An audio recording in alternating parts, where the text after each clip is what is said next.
Hello and welcome to Fearless DIY Music. My name is Tristan Lass, and today we're going to talk about how the refret on this Stratocaster went when I did it a couple years ago.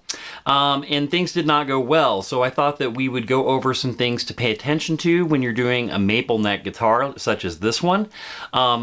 And also, with more of a vintage fretboard radius, because there's some things you need to pay attention to. It's a lot harder to refret a maple board than it is to do like, a rosewood or other, where there's another piece of wood on top of the neck. When you've got a single piece maple neck, you run into some issues that you may not run into in other situations, and especially on a very old neck like this one that is really worn right in through here and here. There's not a lot of material left in here. So what we're going to do is, back in the olden days of the channel, my original intent was just to film myself doing jobs and then narrate over them. And I found that that content was going to be completely, utterly boring. But I do have all of that footage, and I have the footage of me discovering that the fret job is not going well on this guitar right out of the gate. Let's watch the footage. We'll talk about what happened and how I solved those issues. All right. Roll tape. Okay.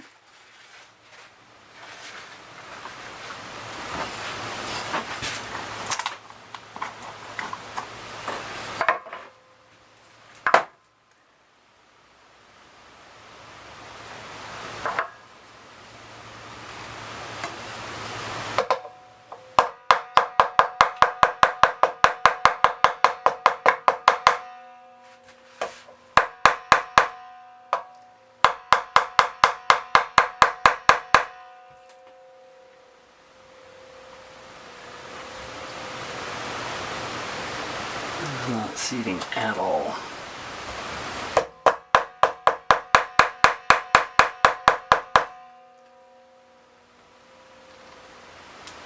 Nope.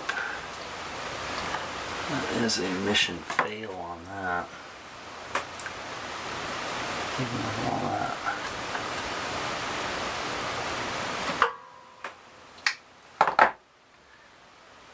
I'll go in easy.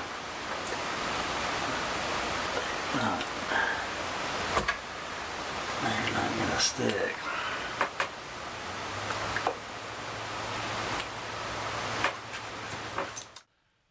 So you saw what happened. I went to install the first fret. It was sloppy. The ends were not biting because of the loss of material due to my harsh picking style back in the day. And the fret slots were a little bit larger than the fret wire that I was using. So what I ultimately ended up doing was filling in all of the fret slots with some wood glue, let it cure, came back, gently recut the slots, and then went about the fretting process. In a moment, I'll tell you the other mistake that I made going into it. But first of all, if you end up having your fret slots being too sloppy for the wire that you intend to use, you can move up to a heavier wire so that the tang will bite in and it will fill in the empty space, or you can crimp the tang of the fret, which is the part, a fret looks like a T, like that, and the tang is this part that goes down into the fretboard. So what you can do is you can go ahead and crimp that a little bit so that you can get a better bite when you're trying to install the fret. However, the other mistake, besides that, you can either change your fret wire or bend the tang to get it to seat better without having to perhaps go through and refill all of the slots and recut them like I had to. However, the big other mistake I made was that I did not get a good enough radius on my fret wire. When you're going to install fret wire, you want to bend it so that it turns into a circle. And that's where the radius of a fretboard comes from, the whole idea. How big is that circle going to be? And since this is a vintage 7.25, 7 1/4, radius, I had not bent my fret wire enough. And I thought I'd also show just the tool I use for bending fret wire. It's something I made myself. You can buy these pre-made, but basically you run your wire through and then you go up through here, and this actually, let's see here. And that's how I bend my fret wire. I just feed it through there, and I'll put like another dowel right in this area here to increase the radius so that it's a tighter circle.